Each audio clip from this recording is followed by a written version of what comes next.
আসসালামু আলাইকুম দর্শক বন্ধুরা, আশা করি ভালো আছেন। যেখান থেকে দেখছেন সকলের প্রতি রইল শুভকামনা।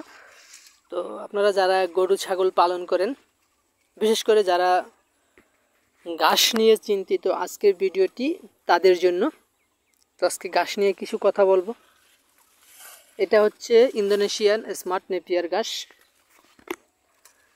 গরু ছাগলের পছন্দের একটি ঘাস। দেখুন, নিচ থেকে উপর পর্যন্ত সম্পূর্ণ অংশ পাতা। তো এই ঘাস যদি আপনি গরু ছাগলকে সম্পূর্ণ পাতাযুক্ত ঘাস খাওয়াতে পারেন, তাহলে সম্পূর্ণ অংশ কোনো নষ্ট ছাড়াই সম্পূর্ণ অংশ খেয়ে থাকবে। অন্যান্য ঘাস অনেকেই চাষ করতেছেন বা করেন, কিন্তু গাছটা বড় হলে নিচ দিকে সম্পূর্ণ শক্ত হয়ে যায়। আসলে মেশিন ছাড়া খাওয়ানো অনেক কষ্টকর বা খায় না।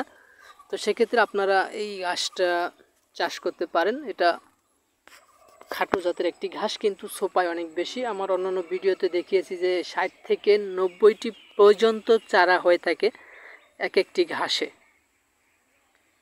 তো একটি কাটিং রোপণ করবেন, একটি সোপা হবে, এবং সেই সোপাতে 50 থেকে 80-90টি পর্যন্ত চারা হয়।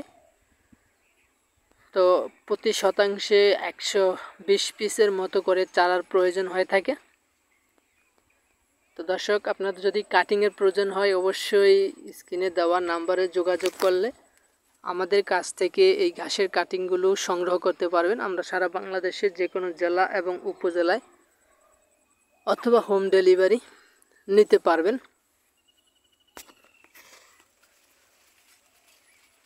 তো আমার এখানে প্রায় 3 বিঘা জমিতে ঘাস চাষ করা আছে।